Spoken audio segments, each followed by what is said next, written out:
Hello, everyone. I should really probably be talking about all the new Johnny Depp stuff, the new interview, and the juror stuff. But yeah, I really just kind of want to talk comics today. Not gonna lie, I miss it. It's been so crazy with the Depp stuff that going back to this is kind of wonderful.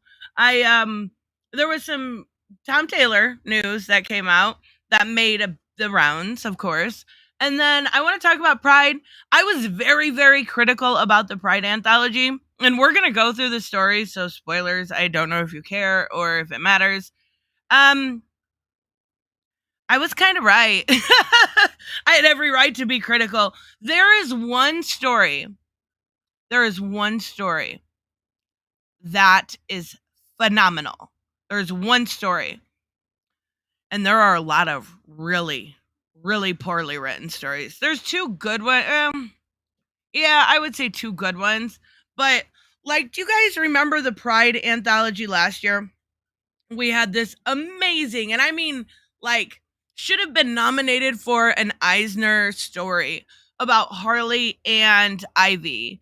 And it kind of went through their life, it kind of went through all that. Oh my God, what the fuck happened?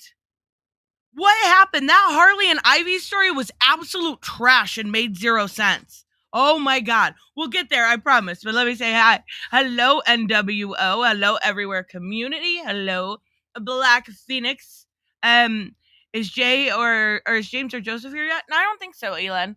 Good morning. Good morning, Robert. Good morning, Hooded Justice and Hominus and Bianca. Shouldn't you be working, lady?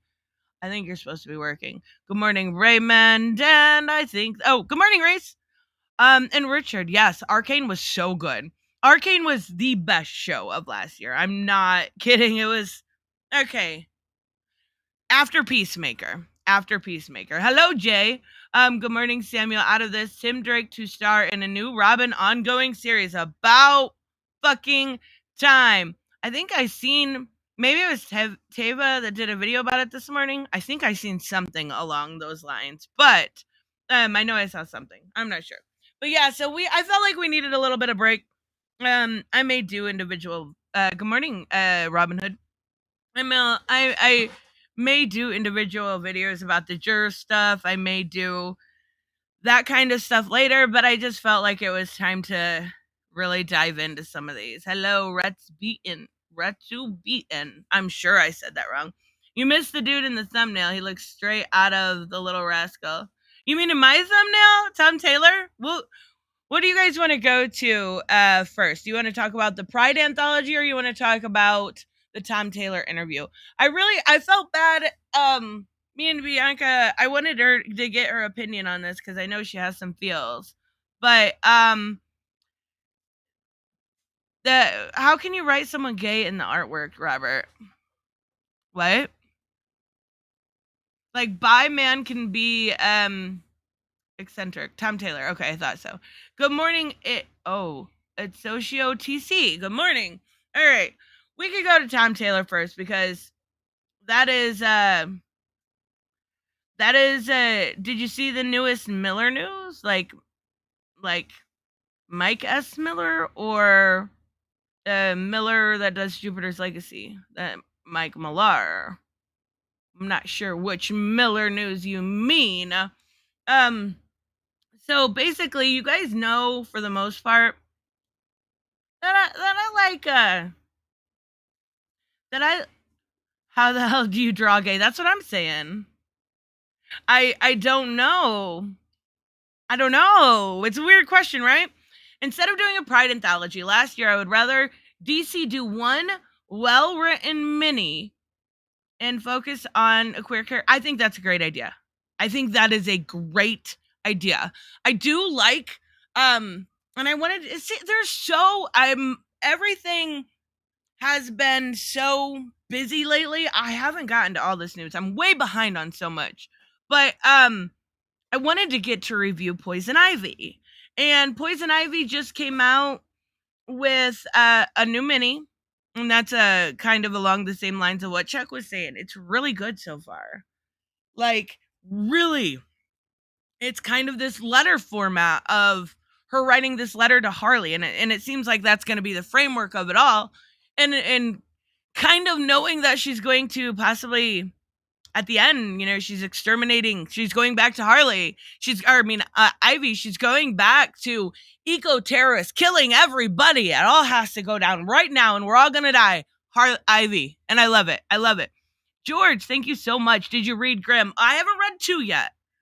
I just got 2 yesterday. I have not read 2, but that is an absolute recommend if anybody hasn't read Grimm yet. It's by Stephanie Phillips. I know I shill for Stephanie Phillips. I don't care. She's hot. I love her. She's a great writer. She's doing great stuff. Grimm could be her best work so far, but she has Nuclear Family, which was phenomenal. And I mean phenomenal. If you haven't read that mini. And she did say that was going to go along a little bit further. But Grimm is great. It is very different. It is a very don't fear the Reaper kind of story. And I absolutely love it, except for the Reapers that, like Grim Reaper, get it? Ends up coming over into this world, and I haven't read to go any further than that. But Grimm is amazing. The design is amazing. The coloring in that book was so on point. Absolutely a recommend. I love Grimm. Thank you so much, George. Ivy could have been an awesome superhero. She could have, but she is definitely going full villain right now. She is going full villain. Good morning, Eric Draven. How are you today? So we're going to talk a little bit about this Tom Taylor interview. And I don't know why this is controversial. How do I say this? I don't know what's going to be controversial. Sometimes it's it's easy to predict, this something new Star Wars comes out, something new with a queer character in it. It's going to get downvoted. We're seeing it done with Lightyear right now. And I love it. Okay, this is an aside. This has nothing to do with Tom Taylor. But I got to say my piece here. Because the whole Lightyear thing is fucking stupid. We grew up, this generation, and I know you guys are at least, within 10 years of my age, up and down. We grew up with the princesses who at the end of each story kissed their prince. Right? Right. Each story, they kissed their prince. But now it's don't let that in my kid's stuff. Excuse me, what? What's the difference? It's always been there. It has always been there. But now it's ultra woke. What? Shut the fuck up. Who takes it seriously? I think it's so funny. I think Tristan has a perfect voice for animated character. Thank you. I'm terrible. If I do scripts, if I do any sort of voice acting, I get real robotic. I'm like, hi, my name's Tristan. I just get real robotic. So I have to go, and I used to do scripts a long time ago. And no, I can't anymore. It makes it weird. No, I have not read the Tim Drake one shot. Actually, I haven't read anything yet that's new this week. But I've got them. I just haven't read them yet. I need to. So this one I didn't expect to be very controversial. Now, most of you guys know I do really like Son of Kal-El. I think it's a great book. I think it's very different. Instead of fighting crime, we're seeing Jonathan fight injustice. And there is a difference. It sounds very weird to say, but I like the book. And I've given it I reviewed quite a few issues. I reviewed it up to, I think up to issue 11. So we've got 12. I haven't read it yet. It just came out yesterday. But I do think that it's a good series, right? It's a really good series. BRB got to do something. Unacceptable. No, I'm just kidding. But for some reason, this upset people. Now, this is an interview of at AIPT, Adventures in Poor something. I forget. Adventures in Poor Taste. That's what it is. And Nicole Maines, I apologize, is going to be showing up in continuity into issue number 13. I think 13 and 14 is going to be the crossover, if you guys remember. And I think issue 7 and 8 are right around there. We also had a crossover with Nightwing, right? So Dreamer, her character from, and I've never seen this character, so I don't watch the CW shows. They're clearly, which is weird. I want to say they're not made for me, but they clearly are, because I'm a superhero fan, I'm a comics fan, but they're still not made for me. They're just not. They're just terrible. Like, really just kind of bad. What the fuck's a grown man doing wearing a hat like that? Maybe he's balding. I don't know. He's Australian. Does that explain it? Maybe that explains it. It would make more sense if I could say he's from Florida, but he's not. I know he's not from the States, so I'm not sure. Yeah, CW shows are terrible. I would say I love Stargirl, and I really, really like season 1 of Superman and Lois. Superman's not my favorite character. You have to keep me really, really entertained to keep me going. And I haven't watched season 2 yet. I just haven't. Hey, Tom Petty, Tom Spanky called from the 1930s. He wants his hat back, right? Come on, Tom Taylor. Do better. Be better. But this character's crossing over, and it's, a big deal. Being brought into continuity. Remember when it was a big deal that they were bringing in, what's that CW? I forget the show. I know it's Batwoman, but I forget her character's name. Oh, Javicia Leslie was the actress. You guys know who I'm talking about. This version of Batwoman that they made. Remember when it was a big deal that she crossed over into, I believe it was Batgirl 50? And it was this big thing, right? We haven't seen her since. So I expect this will be very much so the same. Very much so the same. Good morning, figure drawing. And I don't expect that we'll see this Dreamer character much after probably these crossovers. But they talk, about bouncing ideas off of each other. I really like the texture they use. That's really good line work. And I gotta find the part, because there is an actual quote that upset people, which is really, really weird, because one thing about superhero comics is they are Ryan Wilder, thank you. And I was right, Batgirl 50. Okay. Ryan Wilder was the character from the Batgirl season. But I think maybe she showed up in a Urban Legend. I think that was her character. But I dropped Urban Legend also because it just got really bad. Like, they weren't telling stories that I cared about. So I dropped Urban Legends. He's cosplaying as a newsboy. That's right. But this has gotten some attention, and I'm not sure I know why. I think there are a lot of things with superhero comics that can be done really well. One of those things is, punching the bad guy, telling a story about this great adventure, and I totally can't find it. Worst case, it's on my community post, but what says you brought up, and the Dreamer character is getting an OGN actually written by Nicole Maines. 15-year-old Nicole, she has powers. She meant basically, another YA novel that people will probably make fun of, and it'll end up being all right. And it's kind of just always all right, unless it's Cami Garcia. The ones are kind of just always all right.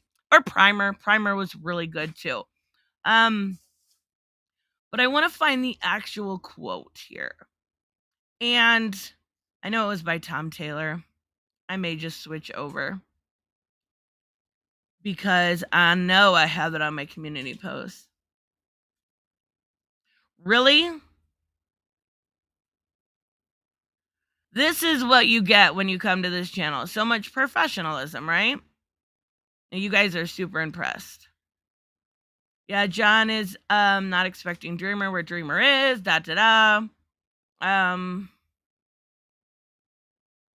This is Nicole. I'll look one more time. Nicole. Robert, 1 second. Okay, here's one of the quotes, so we'll go over that one. Robert, thank you so much. Just because John doesn't throw punches doesn't mean there's no action. I know! People kept inflating that, or conflating that, and I think that's really, really disingenuous, especially if you haven't read the book. There's absolutely action. It's full of action. He still smashes things and grabbing people and holding them high. Absolutely. Absolutely. But it got controversial. And thank you so much, Robert, by the way. Yeah, there absolutely is action. Nobody, I did see some people conflating that on my community post. And I was like, why? There definitely is. So here's one of the things that people were upset about. I'm a writer, and there were things that were like, okay, this has to happen by coming out day. And I would have loved a bit longer for John and Jay to be together before the kiss. But having said that, the importance of that moment far outweighs the slight pacing issues. When it makes global news and I'm watching SNL or whatever, yes, maybe you could have done with maybe 10 more pages, but as far as global, your writer caps on one side. A lot of people were saying this was like confirmation that that's why he did it. I disagree with that. I do think that I don't see why it needed more time. Here's the thing. No, and you guys aren't going to want to hear this. I can tell you right now, you're not going to want to hear this. Nobody says that with straight couples. Nobody says that with straight couples. Here, let me move the... Are you really going to be an asshole restream so you guys can see this a little bit better for a second? But when it's queer couples, it's too fast. It's this and this. No, there was nothing wrong. And if you guys remember when issue 5 came out, because that's when they actually kissed, I went back and looked at first issues of Superman and Batman. And Superman and Lois kissed also in the 5th issue in Selena, and Batman also kissed in the 2nd issue. But people always say it's pacing issues, which I don't really see with this book. Personally, and I still can't find that quote. We're just going to have to switch over. But if somebody sees that, I would like a better explanation, because I don't think it really has a bad pacing issue. I think it more has along the lines of I don't know. It feels more like... Let me switch over here because I can't find it and I'm ridiculous. It feels more like it has a bit of kind of Tom Taylor being in his own head issue. Tom Taylor very much so is a great writer, one of the best writers. Not the best Superman writer, but he's a great Superboy writer, and that's what this title is. This is a Superboy title, and it's selling like a Superboy title. There we go. Okay, sorry guys. I knew I would hello Sultan. I knew I would find it eventually. I just had to go to my community post. Here we go. Here's the quote. Are you gonna let me see it big? There we go. All right. We somehow managed to keep people engaged without actually having John punch anyone. And that's where people are conflating the issue here. It's not that John didn't punch things. It's not that John didn't have a bunch of action. He just didn't punch any single person, right? I'm a big believer. I used to say I was a pacifist. I'm definitely not a pacifist. Maybe I used to be more of one. I became a bit too apathetic, maybe. But I am a firm believer in the pen is mightier than the sword, right? If you are able to I forgot all about that NWO. Oh my god. I'm not gonna lie, that was pretty fucking great. When they had sex, oh my god, yes. Dark Knight Returns strikes again. Oh, yeah. Good story. Well, kinda. But I mean, good part of the book at least. I forgot. I need to go back and read those. I feel like Frank Miller, maybe that's who he was talking about earlier with Miller. I feel like Frank Miller is a bit overrated anymore. He's not as good as he used to be. All right. Now what I was saying was I'm a firm believer in the pen is mightier than the sword. If you can talk somebody down, I see people criticizing this. And then in other videos or other talking points, they talk about Daniel Warren Johnson's Generations or talk about All-Star Superman. Those are versions of that character where Clark doesn't punch anything. Generations specifically is about spreading hope and inspirations. All-Star Superman, the best, my most favorite. I know we all have our own favorite Superman story. All of us do.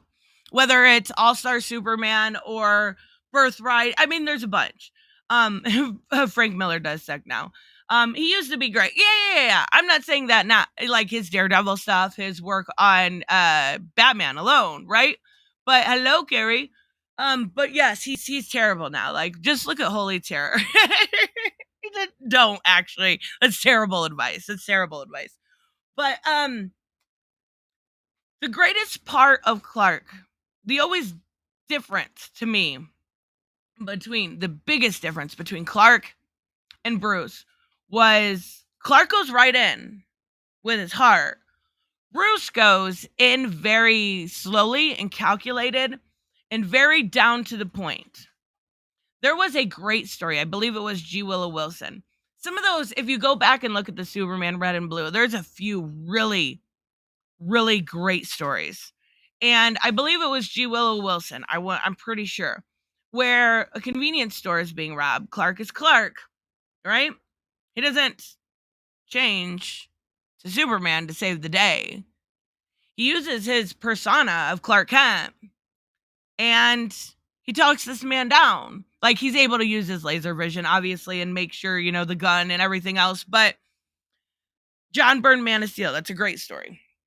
A little different than the Superman I necessarily like. We still got to get you to read some manga. I have a few. And does webtoons count? Because Bianca totally got me hooked to webtoons. But some of the greatest stories for me personally, and that's probably why I like John, is those stories like in All-Star Superman, where the girl was about to commit suicide. And he just stays. He just stays. He doesn't sweep her up, take her to a hospital. He just stays and talks to her. Because that's what matters. Generations. He doesn't use his powers to stop all these things. He uses his powers to tell people they're great. He uses his powers to fly around and tell people they're loved. Those, to me, are the greatest Superman stories. The inspirational story. You don't relate. I know a lot of people think I'm wrong on this, but for me personally, I don't relate ever to Clark Kent. Clark Kent is an aspirational superhero. And that's what John is. And that's why I like that story. It is, that's why I like Son of Kal-El, I mean. Each one tells a different story about, not different, I mean, obviously it's continuous, but we see John going through these terrible fucking trials and tribulation, the world hating him, so much so that the little father doesn't want him to be saved, right? Doesn't want his daughter saved because, God, it is John Kent and we can't trust him. We have seen these stories. We have seen the devastation that Bendis did. And then Bendis is a whole nother story. Bendis didn't have to age him up. Bendis didn't have to send him to his psychotic great-grandfather. All of that. But that to me is Superman. That's why I love Superman. I love Batman because he's cold and calculated. He's extremely intelligent. But also, very much so, the world's greatest detective, right? And detective stories are all my favorite, always my favorite, always my favorite. Just like with Superman, inspirational stories are all my favorite. I love what Philip Kennedy Johnson is doing on Warworld, but that is very much so a beat 'em up type thing, with the underlining of inspiring all of these people that Manga has kept down for ages and bringing them and lifting them up. So it's kind of the best of both worlds. I'm sorry, I don't think there's a chance in hell that in 10 years, when we're talking about the best Superman stories, that Warworld will not be on that list. It is one of the most beautiful drawn stories. Let's see this manga beginners list real quick before we finish this. We've got Berserk, One Piece. Oh, I can't do One Piece. I can't do One Piece. Fucking pirates that eat fruit that make them special? What? I can't do it. I can't. Tokyo Ghoul, I loved. No, I can't do Dragon Ball. Elfin Lied, Bleach, 20th Century Boys, Vagabond, Goodnight Pun Pun, and Sailor Moon. Berserk, yeah, I've heard amazing. That's Dark Horse, right? Right now they have that license. I think I could be wrong. I don't know. But not a bad list. I just can't do pirates. Like this. No, I don't know. It's weird. One Piece is over 1,000 chapters. One Piece, they're fighting establishment and other corrupt villains. See, that's the way to describe it. That's why I love Carrie's channel. Because me, I'm like, pirates? Fuck pirates. And then I hear they're fighting establishment and other corrupt villains. And I'm like, I kind of like that. That's how you describe it. And then I got, a while back, Attack on Titan. That art is fucking horrendous. Fucking horrendous. Oh, I could not do it. I could not do it. Why are pirates so mean? They just are. Fucking dad jokes. That's awesome. So yeah, that's why I think there's a huge difference in storytelling for me when it comes to Superman, just because I love those stories, right? So then he goes on to say, I think that's really important as well. I do too. I think it's extremely important to have those underlining aspects along with action. And there's plenty of fucking action. I want you guys to know that. There's plenty of action. Hearsay. No. Robert, Tim Drake, the writer, had Tim Ghost stuff for months. Oh no. Oh no. Please tell me you're kidding. Was it a Megan Fitzgerald? I actually thought she did a good job initially. This doesn't sound good. Okay. Tim Ghost stuff for months. Be with Bernard behind her back. And then meets up with her. And she's happy and excited.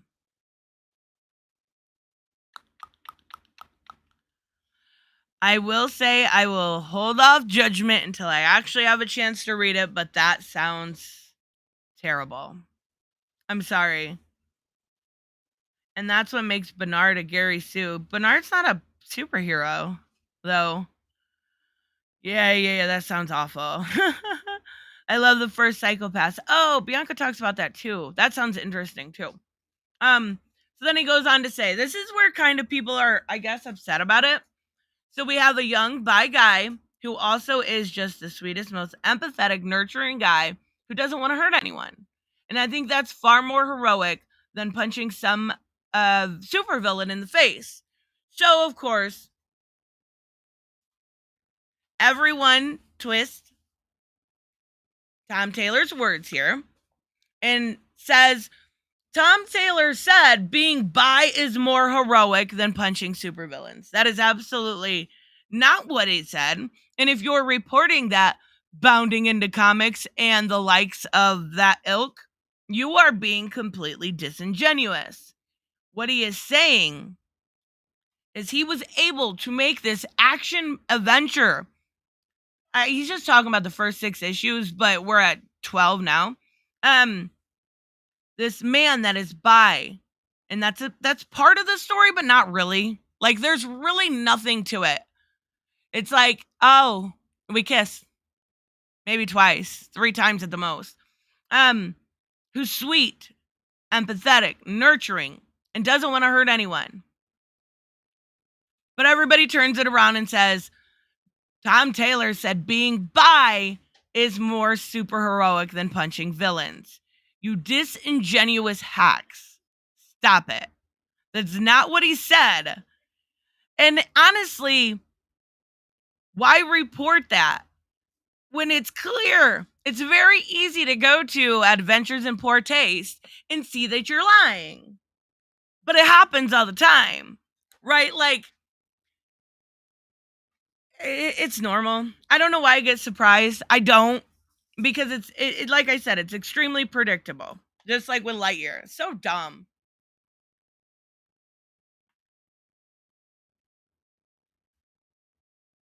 I was like, what other picture did I put here? Oh, just the cover. Okay. But yeah, I don't think that's an issue. And then someone said Taylor is kind of a hack. I bet his pocketbook would disagree. Hello, Alfonso. Good morning. Considering how many profitable, extremely well-selling comics he's made, I bet he would. I bet his pocketbook would disagree. Injustice alone, Dark Ages. Look at stuff like what is it? Dark Knights of Steel, Deceased. Like, those are massive sellers. I gotta disagree with you there. I know. I get it. Not everybody's a fan, or everybody likes the same type of work. But okay, see ya. Bye. I guess I said good morning. People are allowed to have different opinions. It's okay. I promise. Deceased is great. I can't wait till the final installment here. But yeah, I a lot of people, and I seen them taking it. Isn't that a pass at Clark? No, Tom Taylor is a massive fan of Clark. A massive fan. Let me go back here because I know I put it on here. Going through different things he said about Clark. For me, having to write, you remember he had to write deceased. I'm sorry. Yeah. Actually, well, technically in Deceased, he's still stuck at the sun. But in Justice, he had to write him evil, right? That was the original, not the original, but the best, like, not being mean here, but that's a fucking, not only a massive seller, but it's a video game series. It's known worldwide. If it wasn't for Tom Taylor and that video game series, a lot of these characters would be lesser known, right? I think it's funny though. He says it's like being forced to listen to a rainbow scream. Yeah, okay. Happy birthday, Lois and Clark. Thank you for everything. Superman shares a birthday with, now this is my now 3-year-old son. Well, your son is like 12 or 13 now. That's why I just put these on here, because people were saying it was a bashing at Clark. Absolutely it was not. Absolutely it was not. Sitting with Clark. Okay, that links to a picture.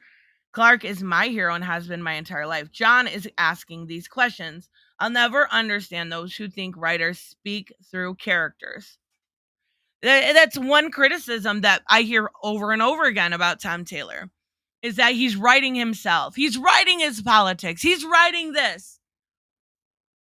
Part of our job is to put ourselves in the shoes of other.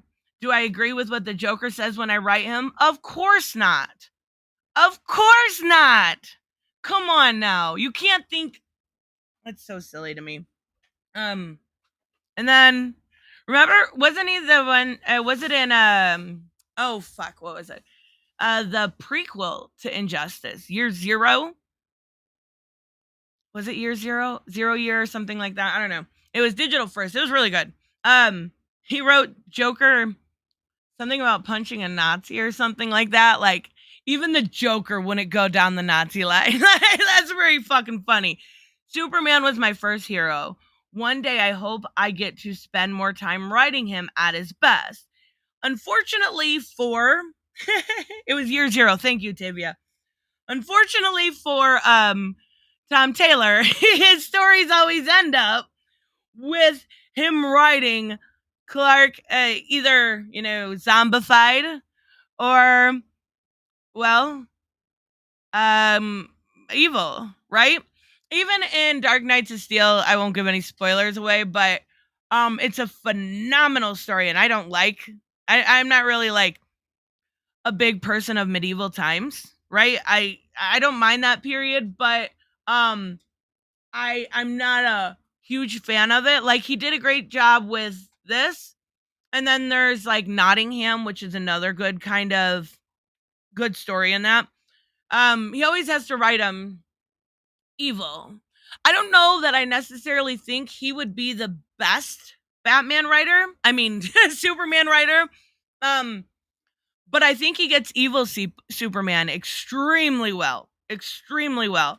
I do like his John character, or how what he's done with John. I don't think it's perfect. Nothing is perfect, but I do think it's good. Um, I do think it is much better than just writing a straightforward Superman story. We need something new, and that's what we're getting, right? We need something a little different, and fighting injustice, I think, is the way to go. But bye, Carrie. But for some reason, this has been a big deal because, of course, it has. Um, I think Tom writes Black Canary and Ollie really well. I would love to see him write a Oliver Queen story.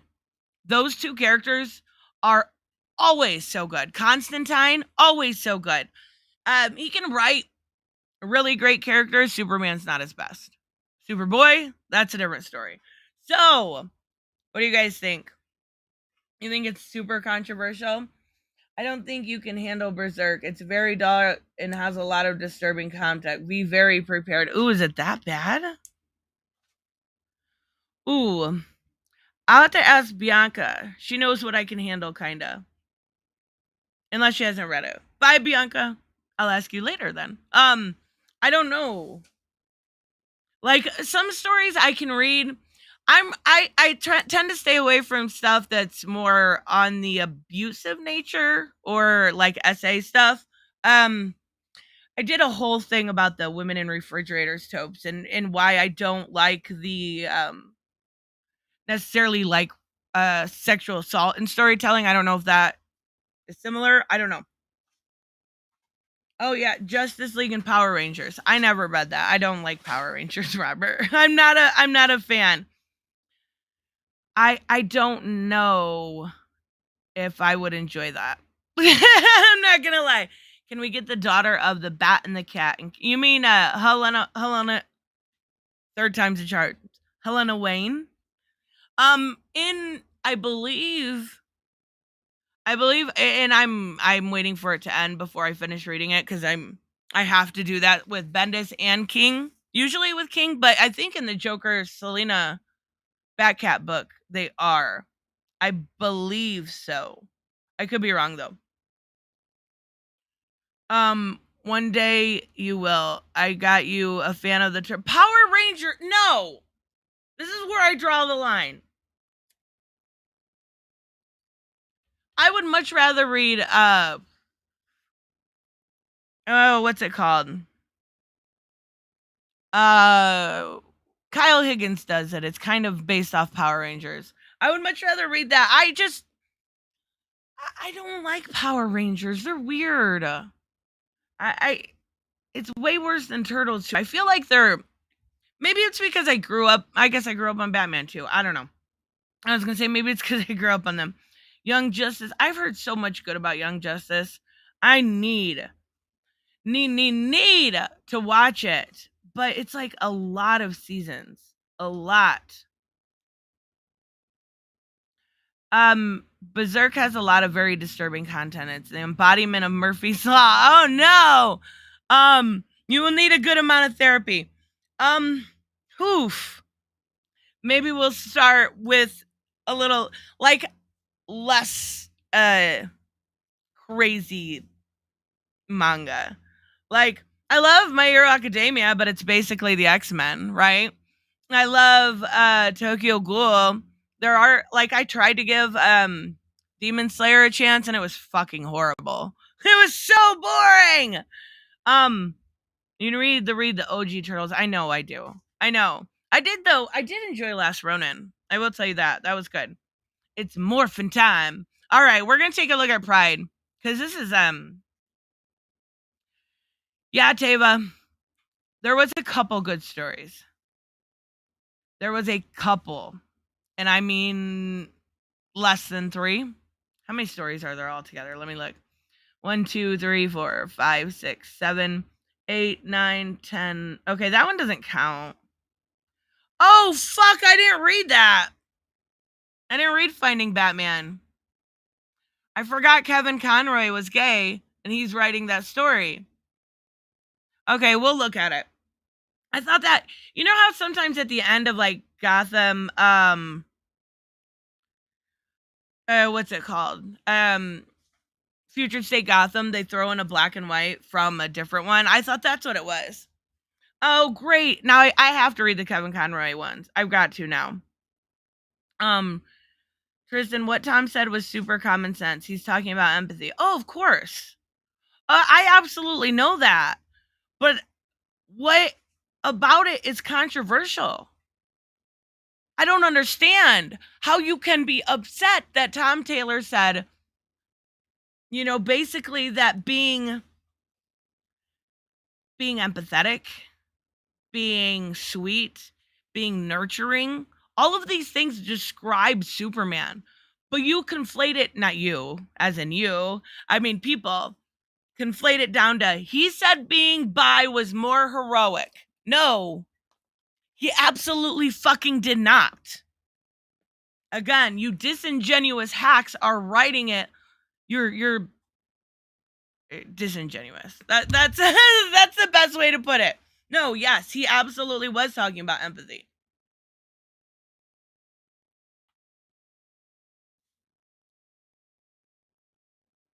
Exactly, that's what I mean. Yeah. It's fake rage. It's absolutely fake rage. Fake fucking rage. And it's ridiculous because it just adds more fuel to the oh my god, they made him bi, so now it's suddenly controversial when romance has always been in superhero comics. It's fake. It's fucking stupid. And if you're again, if you're offended at a kiss, then you shouldn't be reading superhero comics. There's always romance. Always. All right. We're going to take a look at Pride. I did not read Finding Batman. I did not realize that was Conroy. Oops. I will though. But we're going to talk about the other story cuz I was really kind of critical of this announcement, right? Simply because it felt now last year's Pride was really good. Most of it. This year it felt like they weren't trying. And there's a lot of really bad tropes in here. Like really silly tropes that especially the Green Lantern one, and I'll be the first to say I actually don't mind. It is so hot. I need to turn this fan on. Tell me if this is too loud, guys. If you can hear that even. I don't mind Far Sector as a character. Jeffrey Thorne did a good job with her. J.K. Jemisin did a good job with her. In this book, absolutely was terrible for her. The core of all good comics, there's a love story. Exactly, Elon. Thank you. Very well said. There's always that will they, won't they. Now, with Lois and Clark, it's more will they, will they, will they. But like with Selena and Batman, right? There's always romance. There's every single character has romance. But once it's a bi man, it's suddenly keep your politics out of my books. Did Sweet Paprika ever get good? I read the first 4 issues and I dropped it. I might have to pick up the trade now. I love Mirka and Dalfo's art. And that's what I was really excited for. And I was a little disappointed. I'm gonna move this over, guys. This book was okay. All right, we're gonna give it like a, I don't know. Let's see. I think I can draw. I turned it into PDF. Let me draw, you giant jackass. We'll give it like a 5. Because there is a couple good stories. I didn't read the foreword. Now, the first story I shared on my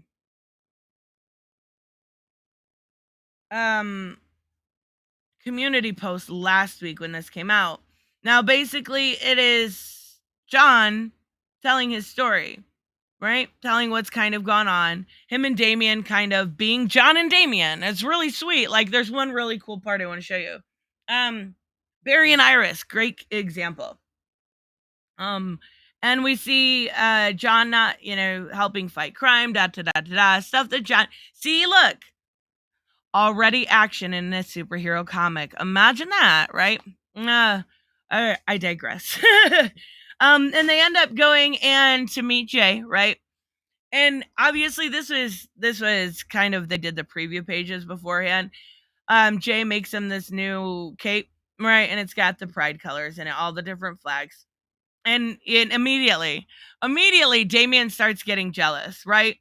He's like, this is a pride celebration. It's I believe parade. And he's like, did you, check all the security things? Did you do this? And Jay the whole time just like, no. Did they check the sewers? Did they, like, it's just being Damian. It's very Damian. So he shows up as Superman. It's real cute, right? And they have a kiss. This is my favorite part, though. And you don't need to be Superman to make a rainbow. A preschooler can make a rainbow. Like, Damian's being cute Damian, like smart ass Damian. That's it, though. It was okay. It was sweet, but there wasn't much to it.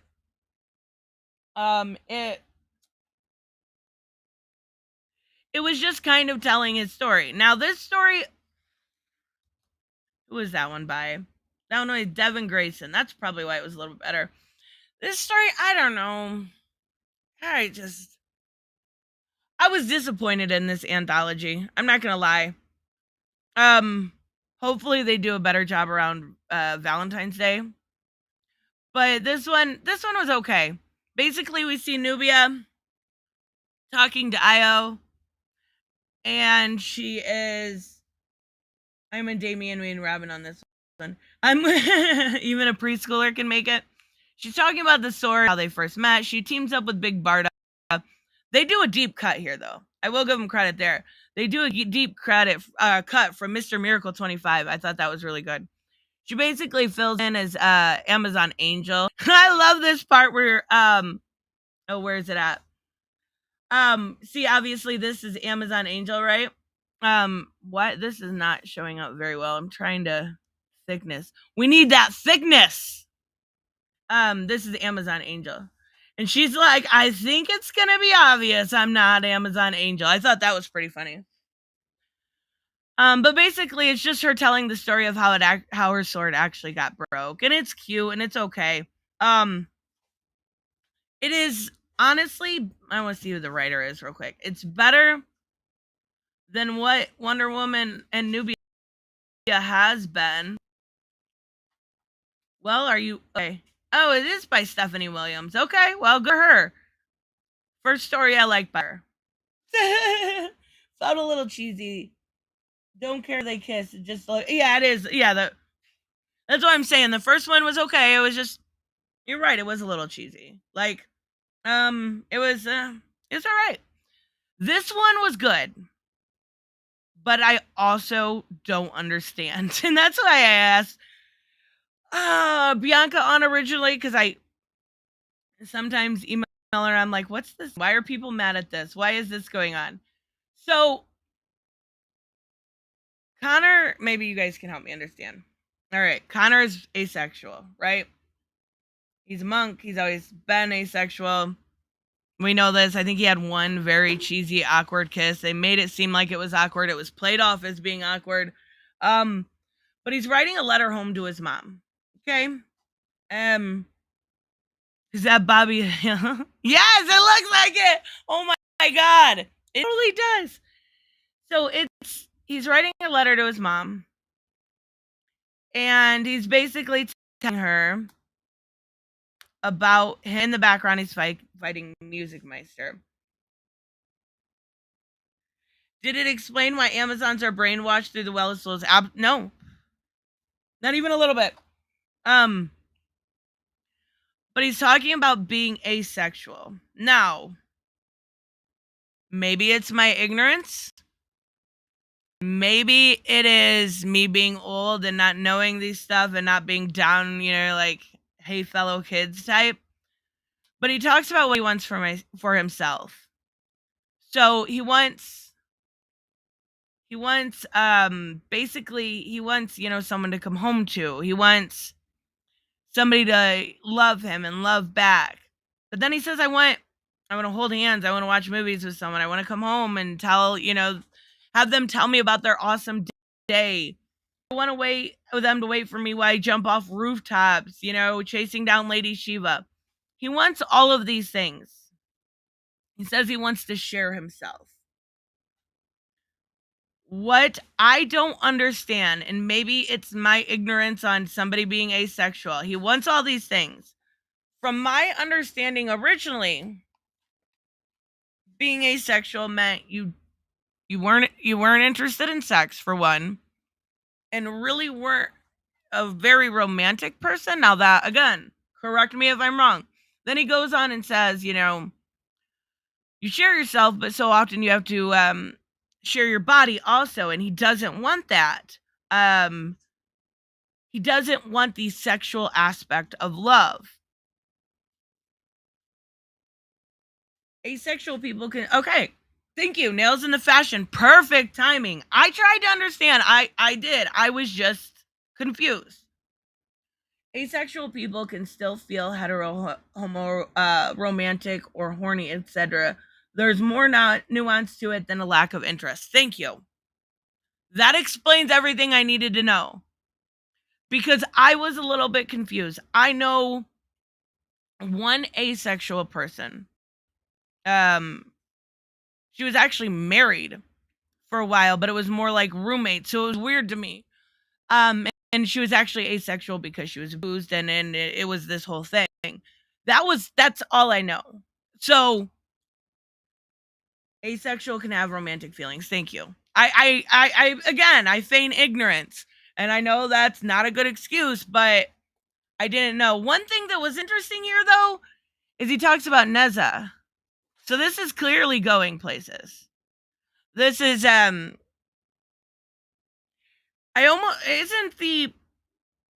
those of you that's read Mark Waid's World Finest, isn't the guy in that Neza? Like Demon Neza or whatever? Pretty sure.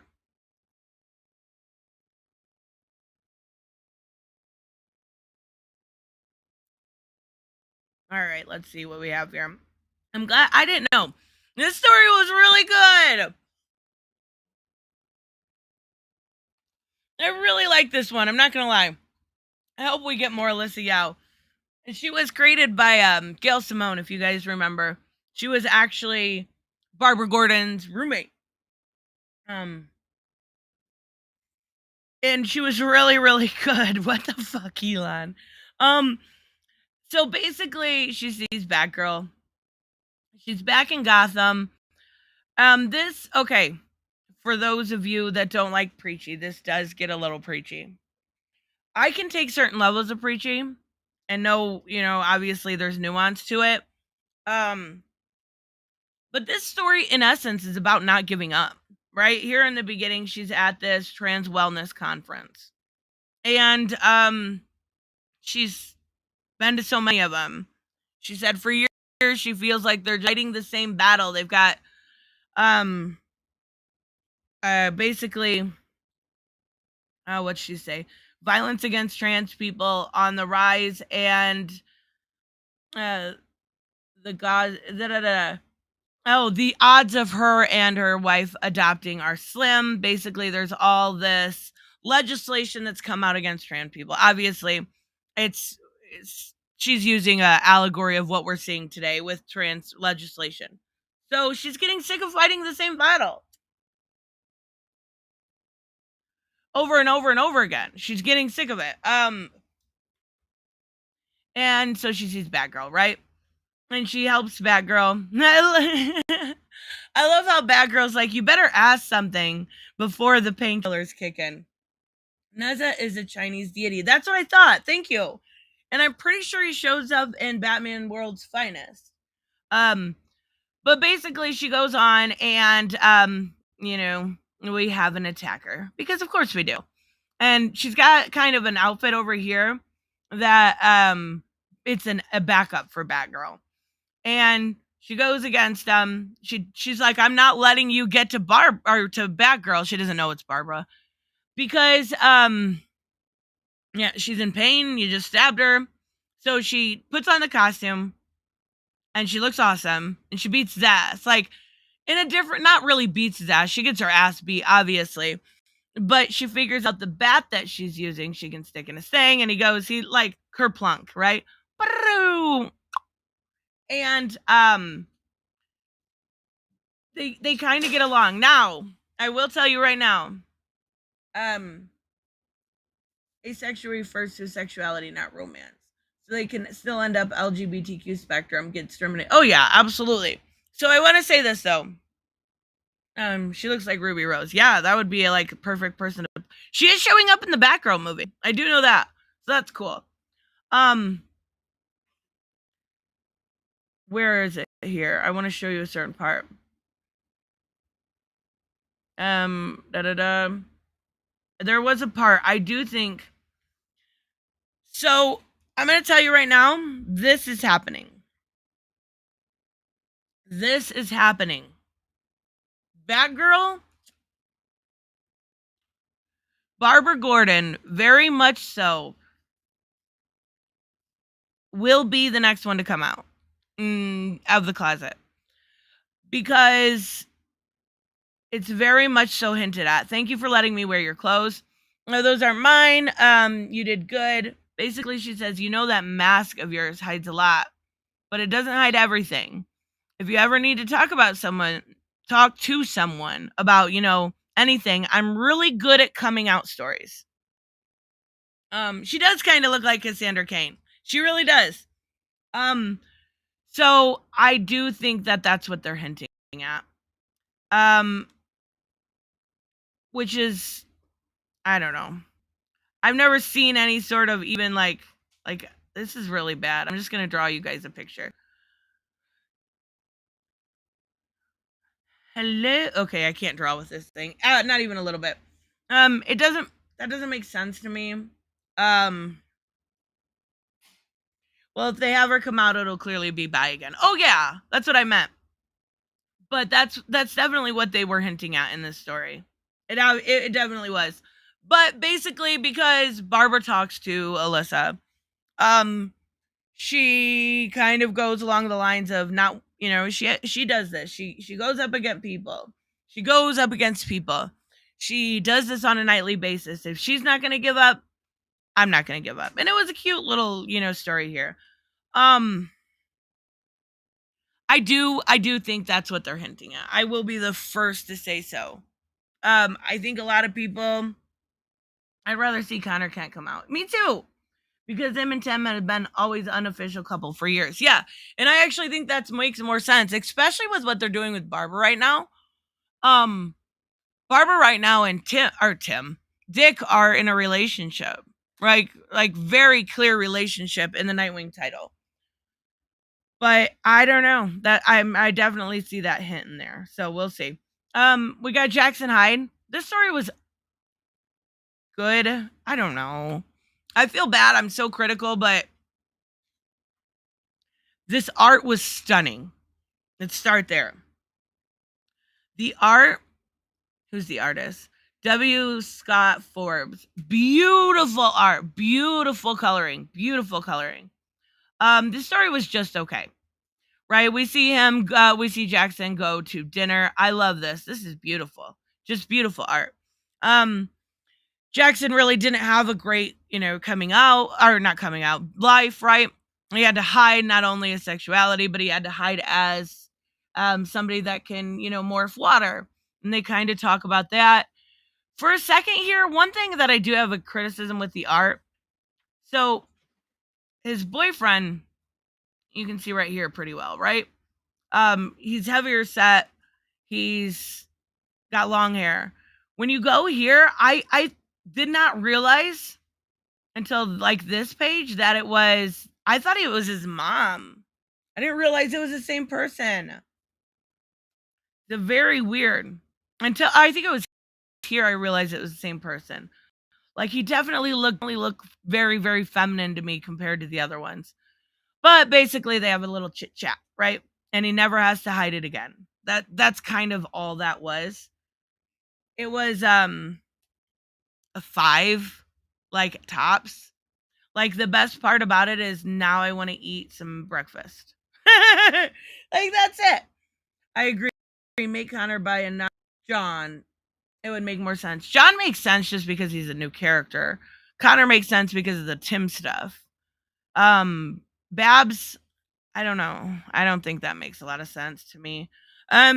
Fitz Martin, who made Tim by, is writing Dark Crisis Young Justice. I heard rumors she wants to do the same to Connor. Yeah, sounds like it was intentional. Okay. Is the okay, so Megan, is the Young Justice, is that Earth Prime? Or is that another Earth? That's kind of the most important. No, Batgirl would make no sense at all. Yeah, I'm not sure I understand that one. Tava, you can't. Oh my. Okay. Hold on. Tava, I know you like John a lot. I get it.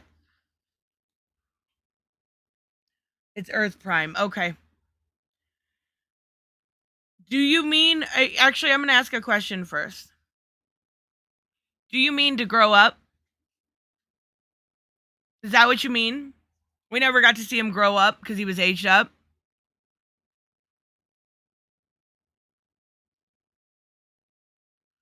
And next we have the worst story of all. The worst story of all.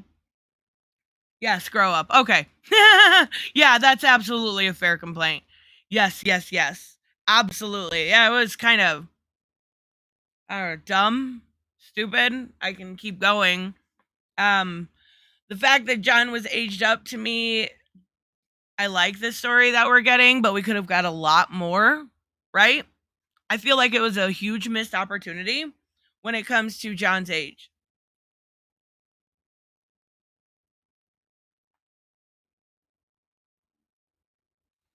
So it's clear. Okay, I didn't know this was Teenie Howard. I realize that now. Yeah, she doesn't understand Joe at all. This character. The thing I hate about it, I'll tell you right off the bat, I love the coloring. The art's great. We'll go there. What they're playing off of here is that bi people just are down to fuck all the time. That's what it is. That's the trope they're playing off of. And that fucking trope is ridiculous. Teenie played into a terrible trope on bi people, and nobody complained. You can't be serious with this, right? I get it was like the villain, but come the fuck on. Is that really? I don't think it's smart. I think Teenie just saw it for orientation and nothing else. I would agree 100%. I don't understand what she was thinking. So basically in this story, if Jeffrey Thorne did Joe Malone's book, I would too. I would too. But I would not read one by Teenie Howard. And I have been very, very vocal that I love her Catwoman run. But seeing somebody for just their sexuality and not digging into who they are gets you this. And it was, I don't know. Teeny Howard's super campy. I loved Excalibur, but she's not going to be forever. I love her Catwoman. I love her Catwoman. It is one of the best books right now at DC. This was really disappointing. And I like Jewel Mullion. I like, she's not my favorite Lantern, obviously, but I've warmed up to the character at least. Much more than like Teen Lantern and stuff. This was really disappointing. You're playing into that stupid trope that bi people only want to have sex. Everywhere community, thank you. Yes, straight and bis may just like hugging best of all. And that's the thing, everywhere community. It's, you gotta see somebody for more than just that. I don't know. I had a big issue with this. So basically what happens was this Ken Tolpe, one of the aliens hires her, and I love her little cat person. I love it. And hires her to check on her husband to see if he's cheating. Okay.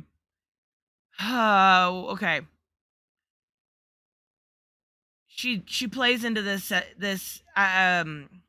stereotype. I love the challenge and a beautiful dame.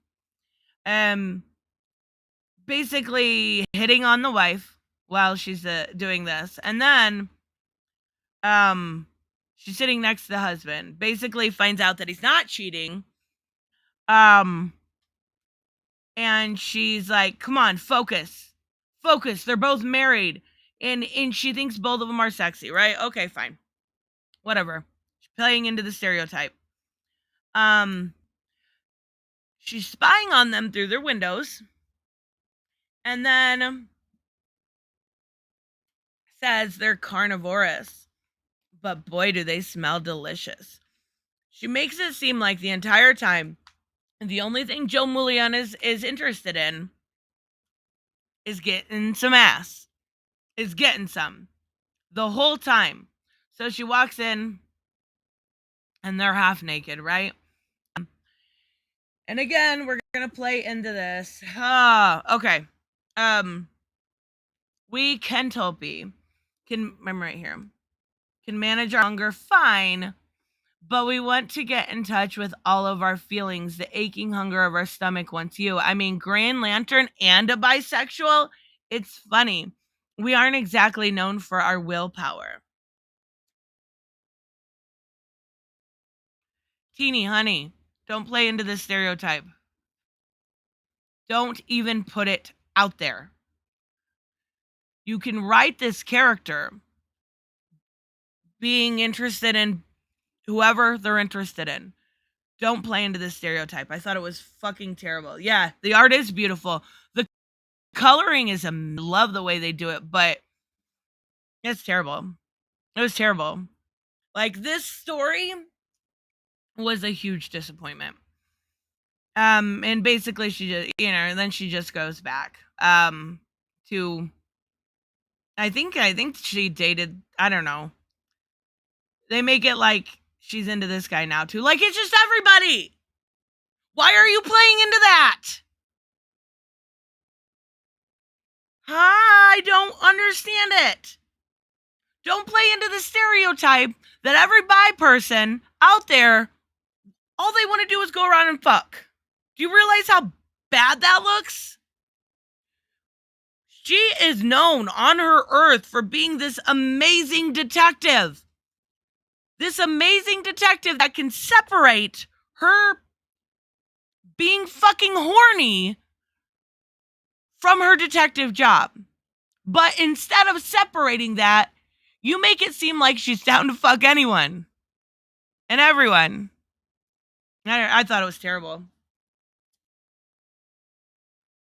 Not only did I think it was terrible, I think it was a really bad stereotype to portray.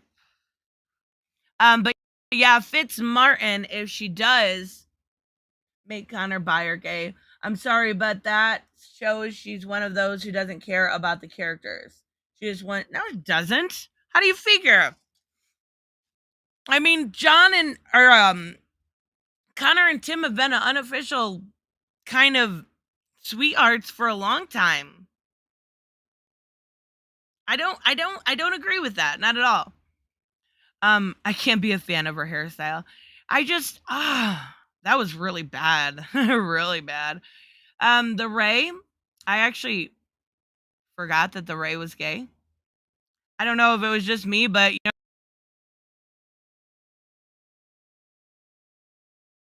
everybody knows the Ray, right? Yeah, yeah. Oh, okay. Nobody. Gotcha. What the fuck? Okay. Again, no Midnighter and Apollo, but we get a terrible, a terrible, a terrible story with Joe Mullion and the Ray. No Midnighter and Apollo, though. Okay. All right. Make it make sense. Make it make sense. Yes, they have Reese. I will die on this hill. Reese is awesome. He has completely different opinions than me and still sticks around. I gotta respect that. I was Ray's boyfriend. Basically, they're training, right? This is another one of those that were just like, eh. He goes to kiss him, and Ray's like, nah, bro, not in front of my friends. And he's sad. You get it? Because now he's gonna go back and say sorry. That's it. That's it. Super interesting, right? Another one of those where you had to hide everything, and now it's movie night, and beautiful art. I like it. I mean, it's not as good as the last one, but beautiful. But that's it. I wish DC treated those like Mark. Yes. Hawke. I just picked it up. Yesterday. Hawkling and Wiccan came out. I just got it. I'm curious to see how that goes. I bet it's good. I wish. Nils, do you mean Ray or do you mean Midnighter and Apollo? Because those are. I love them. I love them. They're so good. Not as good as Ivy and Harley, but I'm just saying. I would buy Midnighter and Apollo merch in a heartbeat. Okay, so I'm assuming you did. Yes, absolutely. So freaking good. Where's Catman, Pied Piper, JLQ, Tefe Holland? Oh, that would have been so good if they would have. You know how I feel about Tefe, but Pied Piper had a story last year. JLQ did also. But I don't know if they just don't want to repeat characters because they do with Harley and Ivy with a terrible story. We'll get there, I promise. But I don't know. I don't know why they did that. I like Pied Piper. I love Pied Piper. He's a great character. It wasn't always, but definitely more recently. You're right. This story is the best. Is the absolute best. This is the star winner of JLQ or Pride. It is really, really good. And it doesn't come. This is a Batgirl story or Batwoman story, right? Batwoman's in it, but she's not the main character.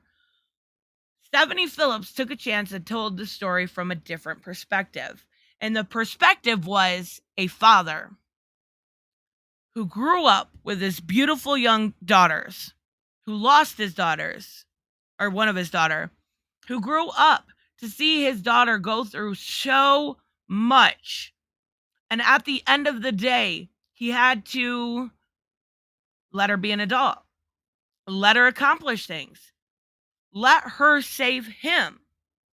And this story was amazing. Even the flashbacks here goes in it flashbacks to, you know, tying her shoe, something silly, losing Alice, right? And Elizabeth, right? That was, hold on, Elizabeth and Gabby. I don't remember the mom's name. Regardless, and then you know this is in the J.H. Williams run where she refused to lie to the army. And she tells her why, and he says, I don't care, I'm proud of you, right? That was an amazing run. This story tells that, right? And at the end of the day, it is a little tropey. It is. At the end of the day, though, he tells her, you know, if you're gonna be going through these flashbacks, if you're gonna do it, I'm gonna do it with you. You're never gonna be alone. And then, of course, you kind of, you know, go to the tropey thing of, you know, you realize you spent so much time trying to teach them, to mold them to be a better version of, or to mold them into a better version of you. But they were actually making you a better person all along. That story was amazing. Again, a little tropey. We've seen that, you know, they were actually teaching me kind of story. This one is telling a different perspective of pride. His pride is his daughter, no matter what she does. And I thought that was great. I thought it was a really well done story. And it has nothing to do with it being by Stephanie Phillips. I promise. It was the best one. Make Batwoman bi. Why? That doesn't make any sense. Wait, when was the last time we saw her dad in the comics? I can't remember. I don't know, but I'm glad she took that chance. I really, really am. I think it was great. Wasn't there, okay, we get this terrible Ghostmaker pinup. I mean, it's not terrible. It's just, I don't know, very bubbly. Why didn't we get a Ghostmaker story either? I don't get it. I don't get it at all. The more fembi girls are better. Wait, I'm confused with that. What do you mean? This one was really cute too. Okay, so Travis Moore did the art and the story. Michael, why don't they just make all characters gay and be done with it? That doesn't make any sense. So, you know, like, there's a variety of people in the world. Some of them are gay, some of them are straight, some of them are asexual, some of them are whatever they fuck they want to be. That's they want to make comics similar, right? Like Marvel, you know, the world outside your window kind of thing.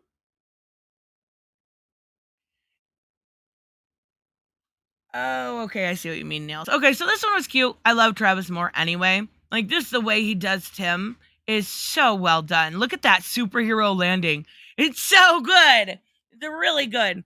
So I haven't read the one shot yet. I think I'm gonna be a little disappointed. No. No. What? Are you serious? Let me look it up.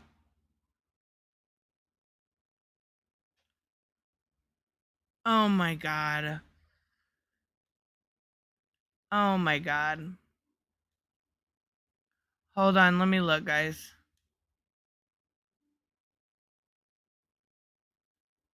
Something's wrong in the video? Wait, did something happen?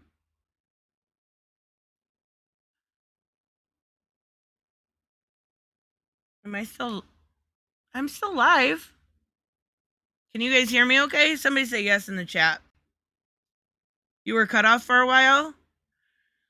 Oh, I might have lost internet connection for a second. Am I okay now? Somebody let me know. Yes. Okay, thank you, Hood of Justice. Okay. Oh my god. I don't even want to look this up, you guys. How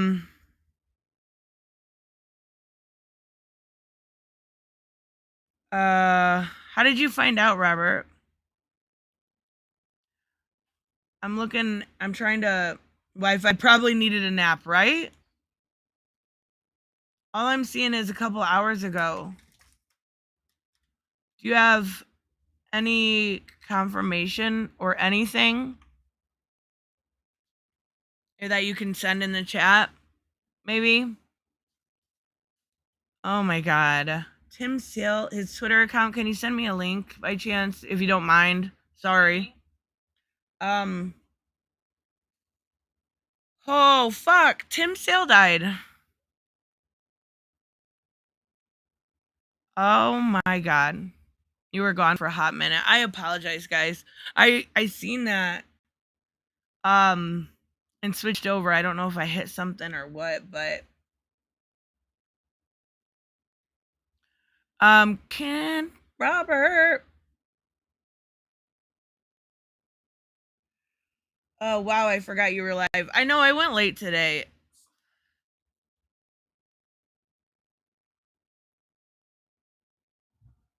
I can't find anything.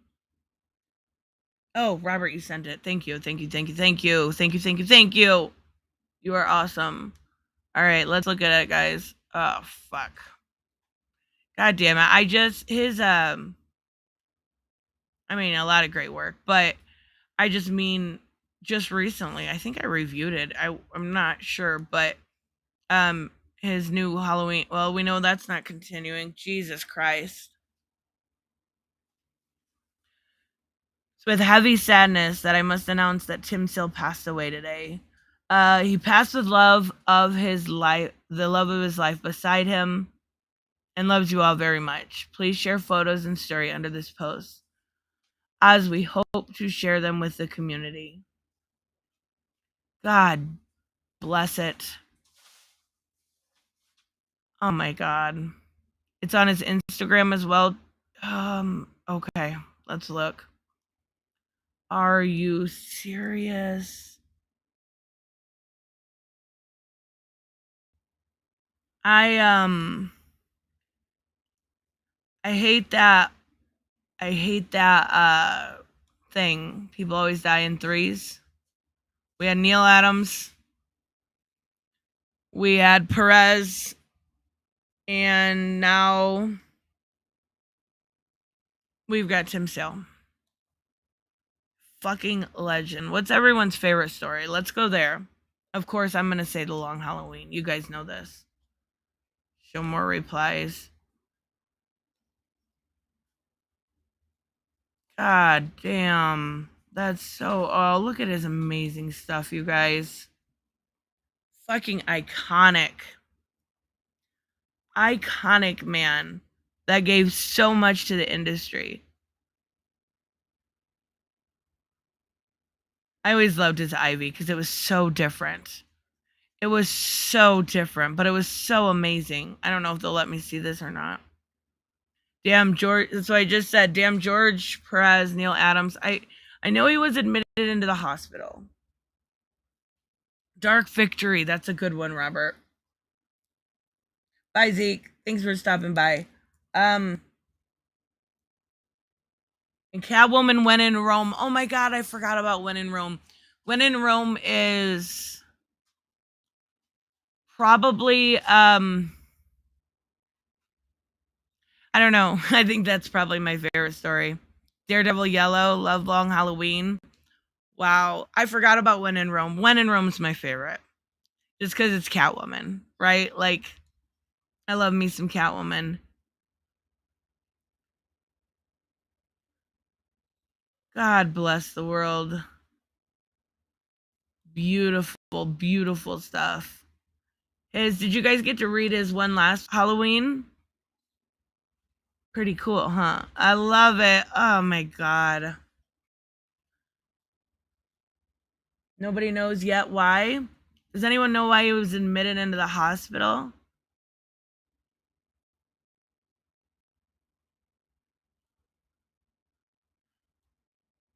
How old was he? Daredevil Yellow, Hawke Gray, Spider-Man Blue, Captain America White, Batman Haunted Night. See, I'm less familiar with his Marvel stuff, obviously. But this Long Halloween special, I don't know if you guys got to read it, but it was great. It explained a lot and actually left it open in case they wanted to continue it. Obviously, we can't now, but Thank God he at least got to do that.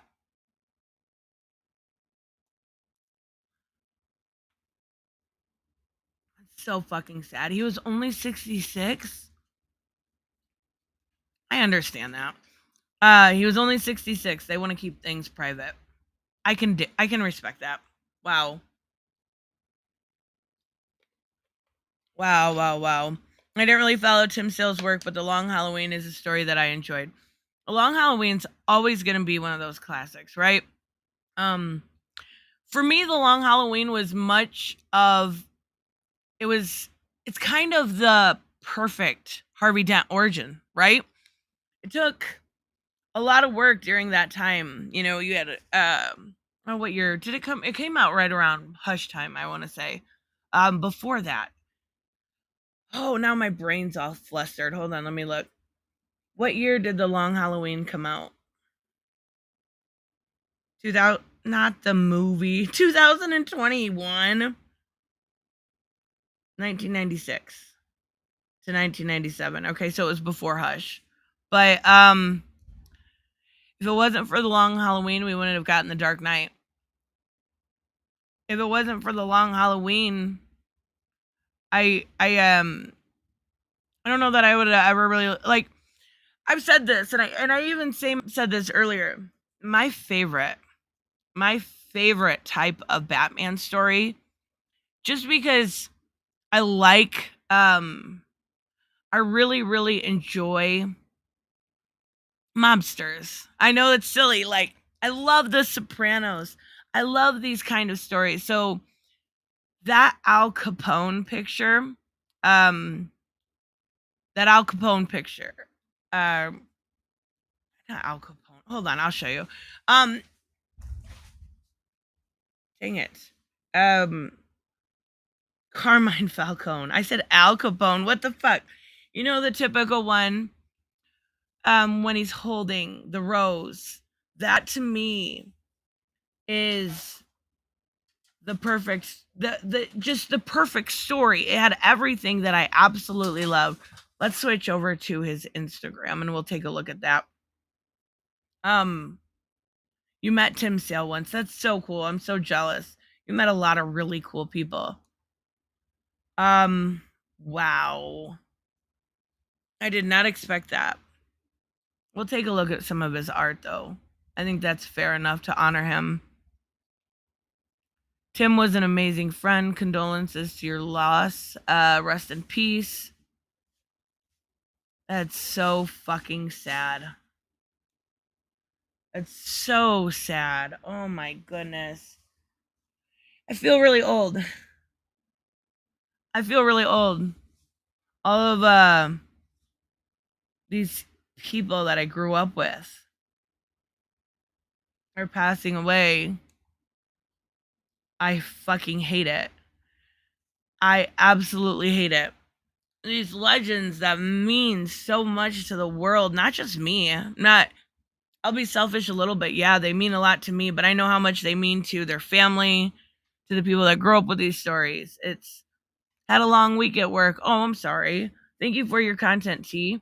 But I get to work from home in a few weeks. Ooh, you're going to start making videos? What are you going to do them on? I can't wait. I'll be your first subscriber. Hold on. Can I click on your thing? I will. I know I can. Thank you so much, In Fantasy I Die.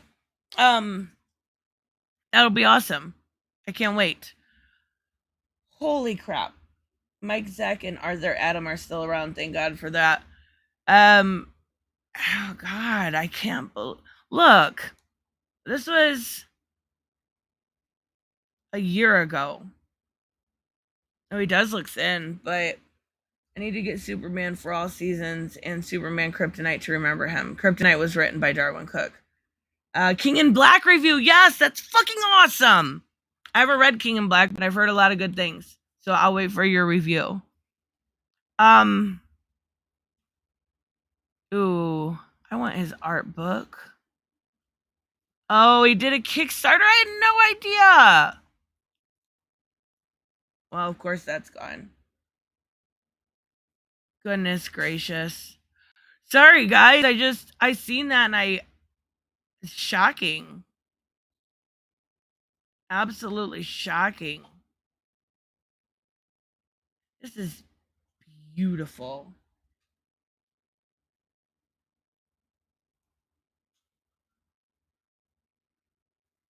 He always was so unique, his work. Look at that Elektra.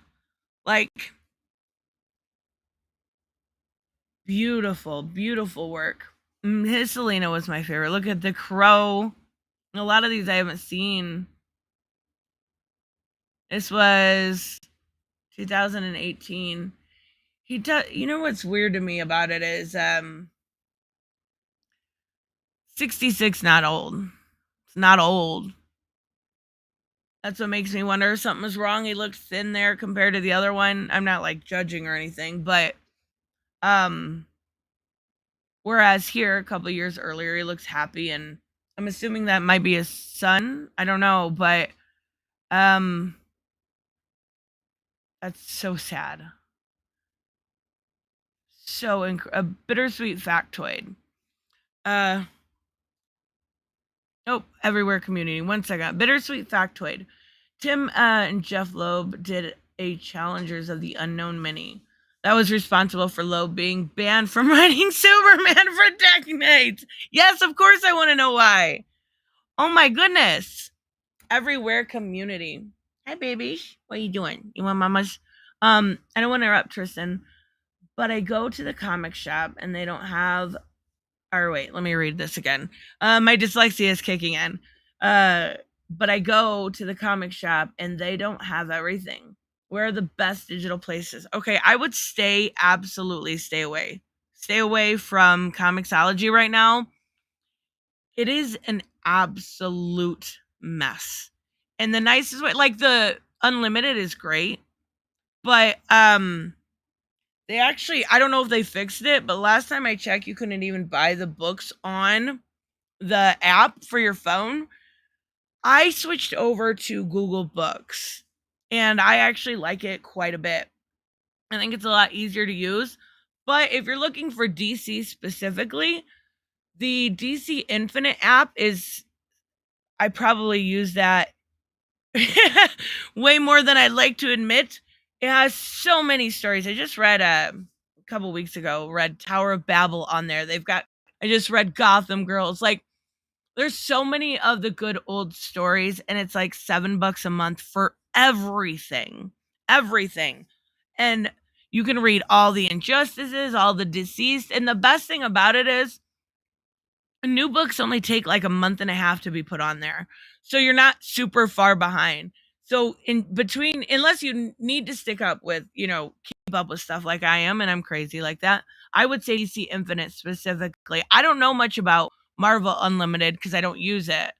But I love DC Unlimited. I think our DC, it's just called Infinite, but it's DC Infinite. But yeah, don't I unless you want to be very frustrated, stay away from Comixology. It's so bad. Thank you so much, Everywhere Community. Mike Carlin. Okay, here's the answer as to why.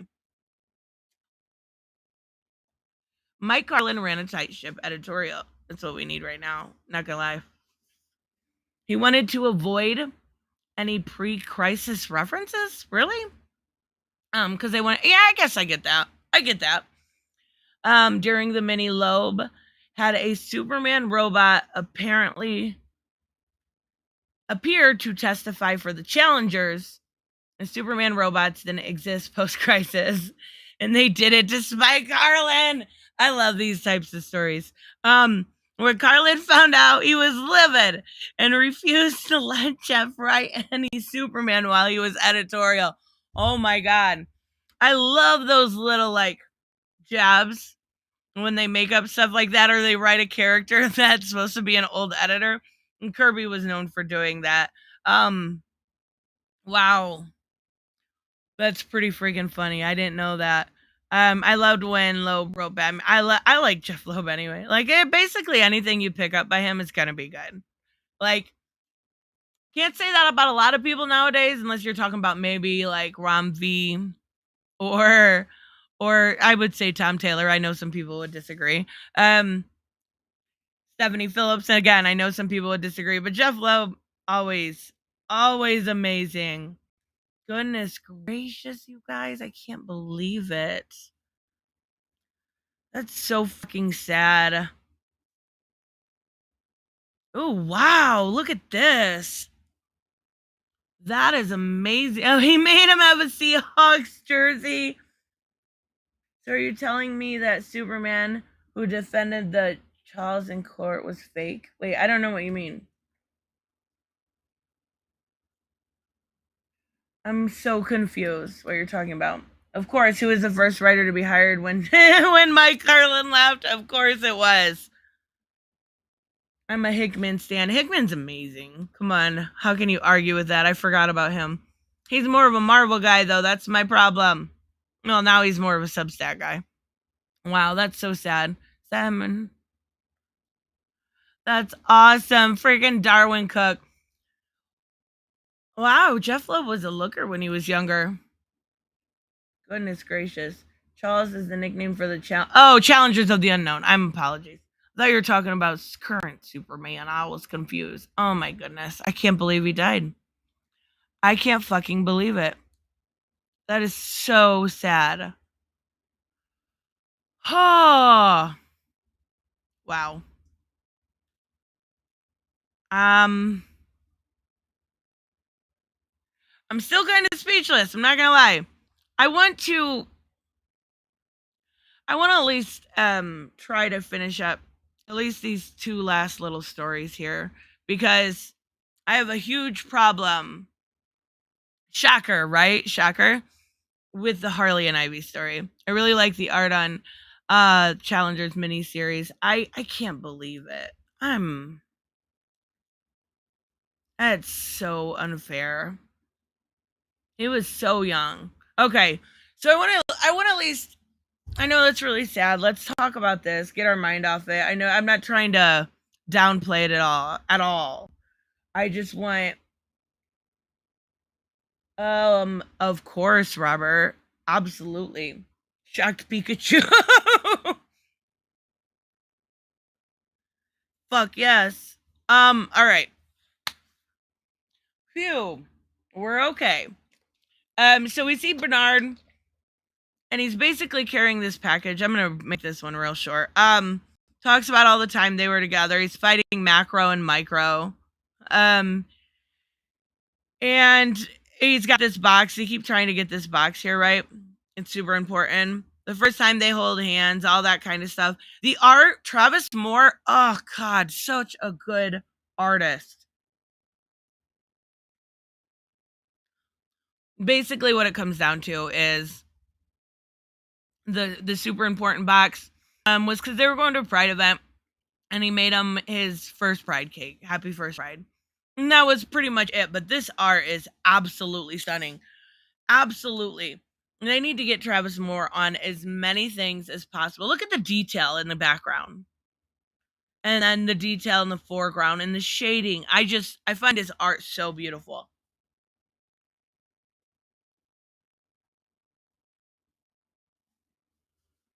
Oh, okay, Robert.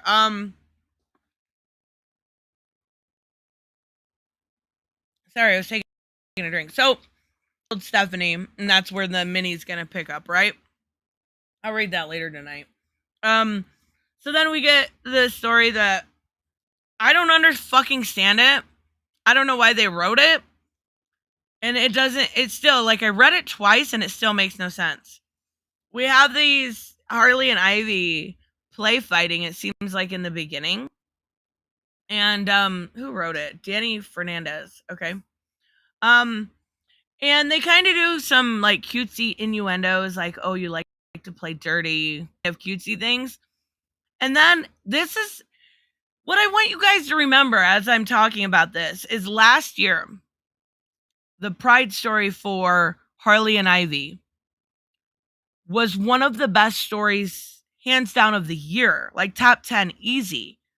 Beautiful story about their love, about aging. You know, Ivy doesn't age where Harley does. Beautiful, beautiful story. This is them fighting back and forth. Okay? Super interesting. For some reason, she changes her clothes. And she says, I don't want a life without you. Or she says, I don't want a life with you. What? And it's not Ivy, but Ivy is two different people. Okay. Do you guys remember during the no. It was still in Tinian's run. I think it was at the end of Fear State where Ivy became one person again. Remember that? Why is Ivy back to two people? I don't understand this story at all. And I shouldn't have to try to make sense of something that doesn't make sense. You just, okay, I really do like this part. You can feed on my fears because you really know what's actually deep down. I love Ivy. I really like this part, okay? But I don't understand if there's two Harleys and two Ivies or what the fuck is going on here. I love her body, her lips. I love her long red hair when it clogs my shower. And when she lets me be the big spoon. And when her makeup smears all over my pillow. When she sends sexy pics throughout the day. And when she cries in her sleep and lets me hold her. They're telling all these things, these great lines here. But it doesn't make sense. Like they're bad people become good and now they're good again. Is it true what you said? Come here. What? Oh. Like this, I'm not gonna lie.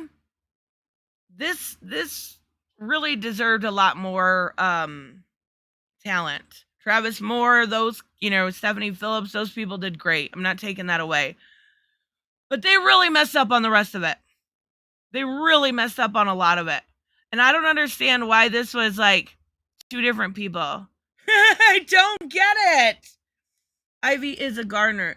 Do you mean the gardener? Because that doesn't make sense either. Like, I don't know. I don't get it.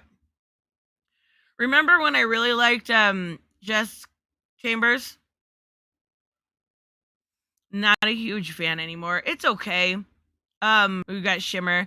Shimmer with the front little thing. I love the thing on his tooth. I think this is Danny Lore. It was okay. We get to see a little bit of a fight, and I still like him. I still like the other story too. What was it? Teen Justice, I believe. What the fuck?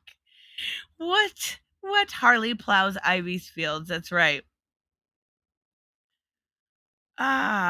Well, for August, there's going to be an Ivy miniseries with the beach issue, right? Yes. Actually, I still need to review that, but I don't know that I'll get to it. It's just been so busy. But yes, we have the issue.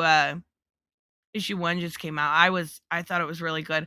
It's funny because the dirty jokes both good.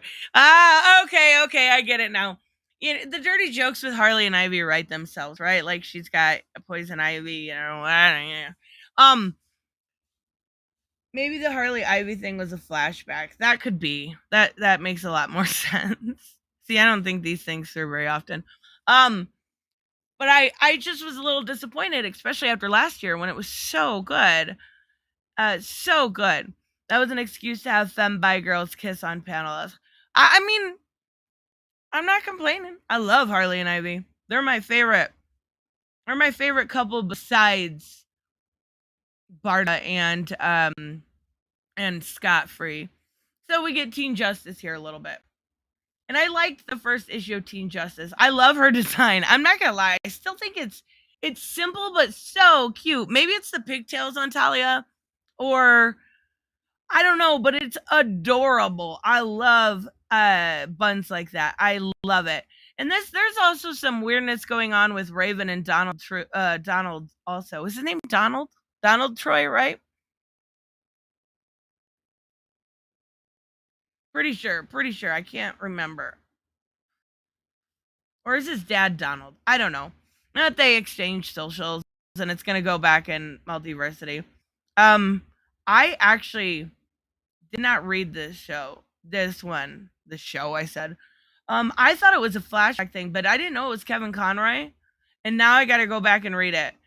I know a lot of people were like, "Oh my god, they didn't know Kevin Conroy was gay," and when this was announced, they were kind of dogging on it, and I I love Kevin Conroy, so I need to go back and read that one. But all in all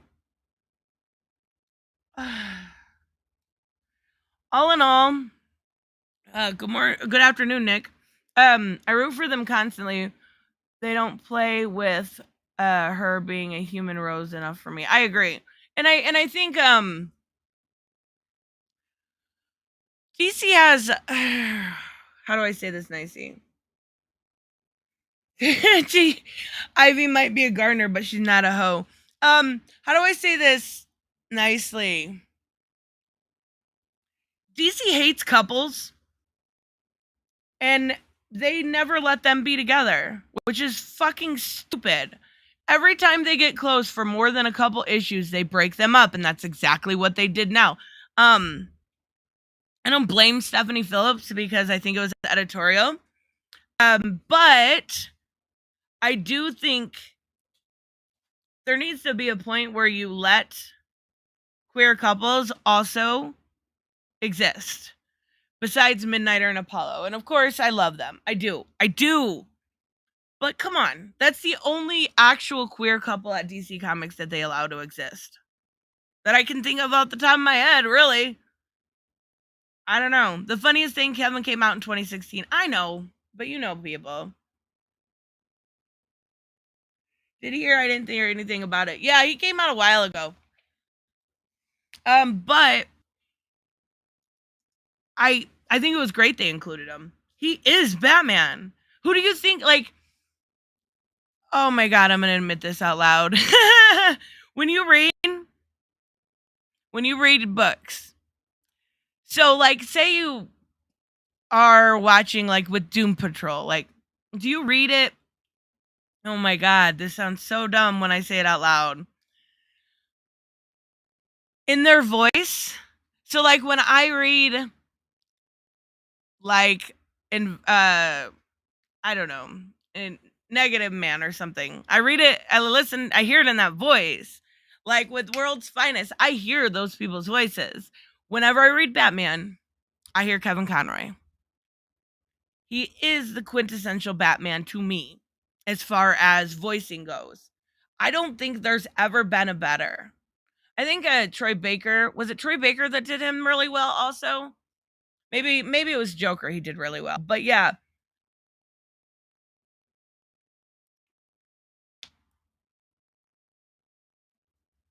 Wow, I didn't know that about Tefe. Okay, so I'm not the only one. There's a trope. There's a trope called can't unhear it, where a voice actor is in your head when you read something. Yes, you know, like with Harley, I don't hear anybody. Oh my god, what's her name? She does the Injustice voice. Oh my god. I wanted to say Tara Roberts, and I know that's wrong. I always hear Conroy. Always hear Conroy. He is he's the best Batman. Come on now, let's be real.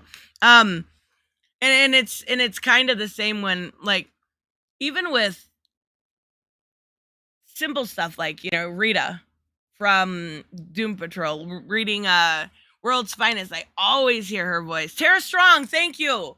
I wanted to say Tara Roberts, and that's a witness from the Johnny Depp trial. See, I'm so thankful for that trial. Arlene Sorkin also, yeah, of course. But I mean, I'm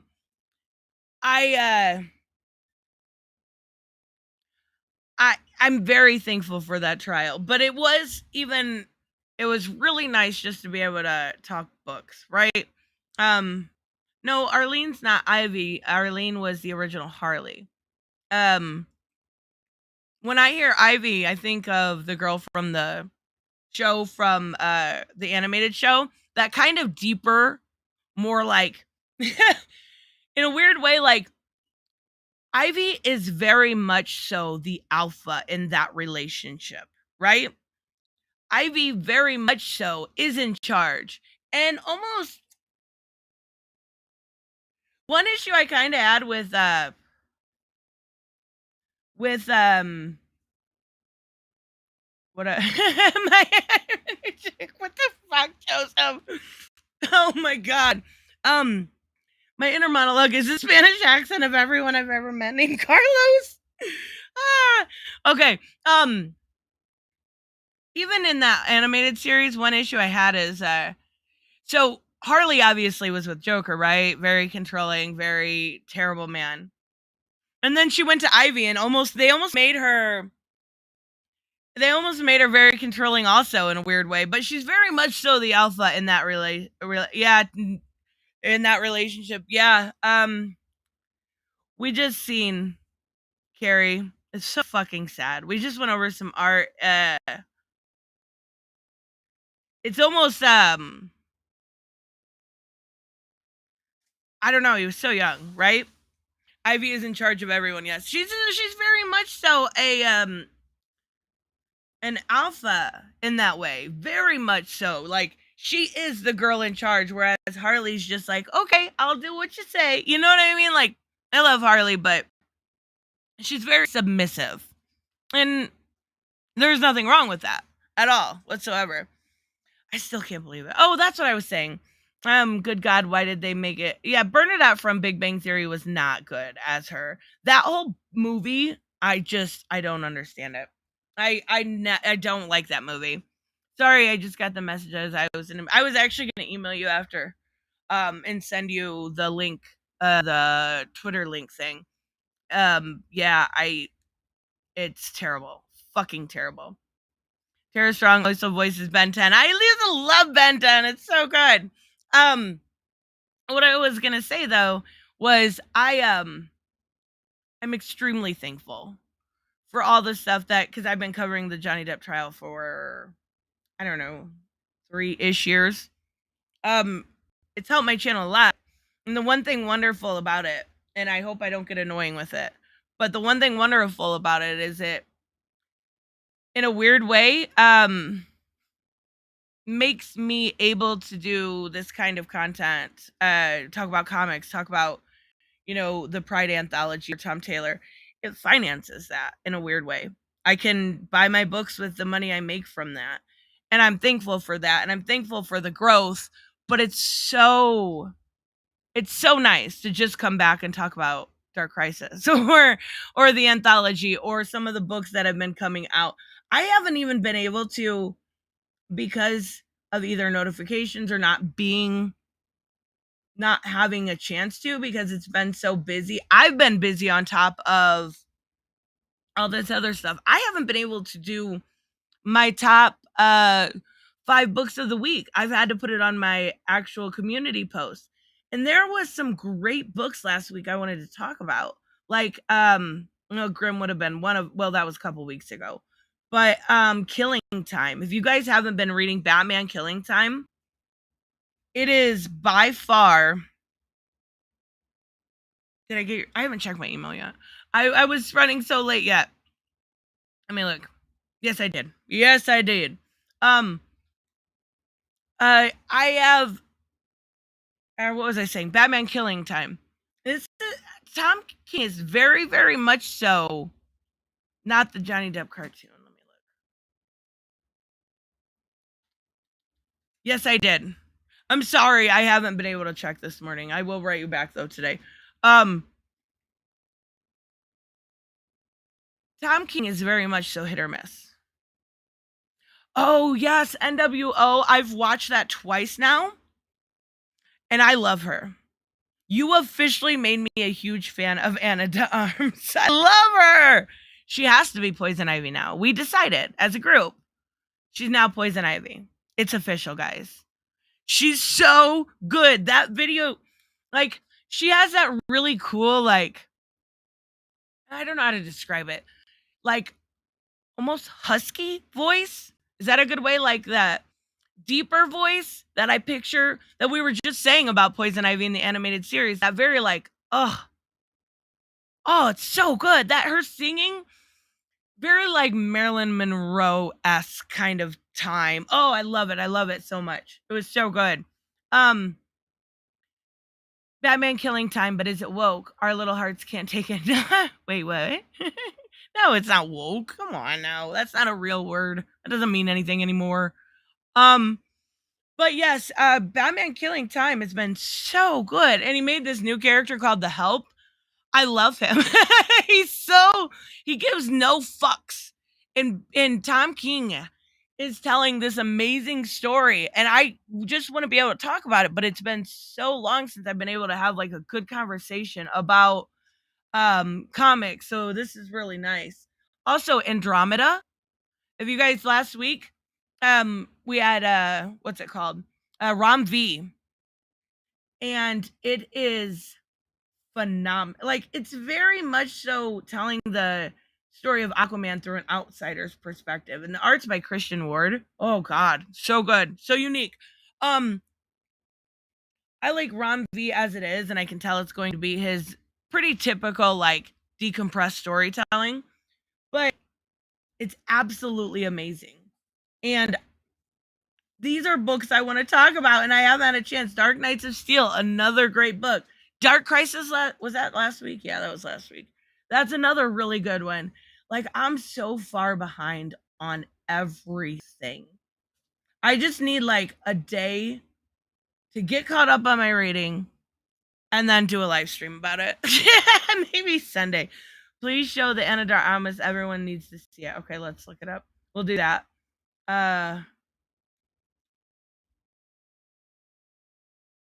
You too. Give me 1 second. This is who we all officially picked. Officially. As Ivy, and they can't say anything. They have to play it. Because if not, we will revolt. Collectively. Flashpoint Beyond, another good book. See? Tristan, you wrote woke soup, so that's fun to use for now. I that word's meaningless. Anytime anyone uses that, I'm like, okay, sure, whatever. Whatever. It usually means it has something I don't like in it politically. Oh, it might echo. I'm not using headphones. Listen to this. As you flew into the blue sky. I didn't know she was, I didn't know her until last stream. Now I'm like, I love her. New girl crush. Look at that freaking face.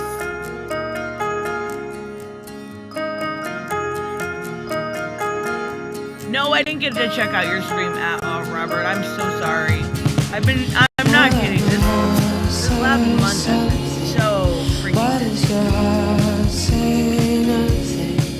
Now that my heart says something. Why does your heart say nothing? Now that my heart says something. Why does your heart say nothing? You know what? That reminds me. You know who else would be really good is why does your heart say nothing?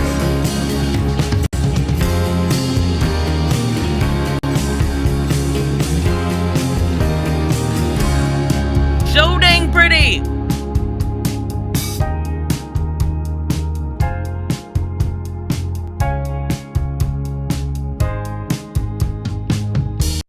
I love it. She's gorgeous. Let me look.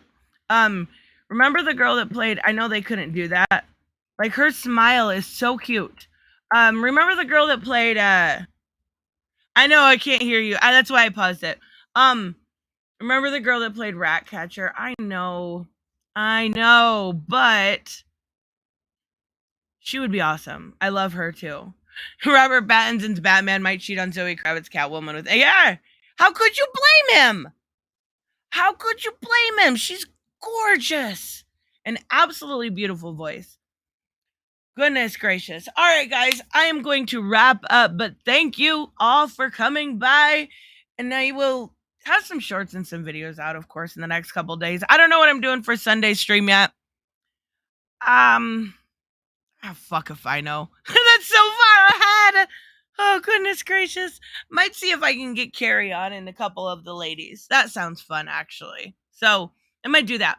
All right, guys. I will see you later. Thank you all so much. Bye.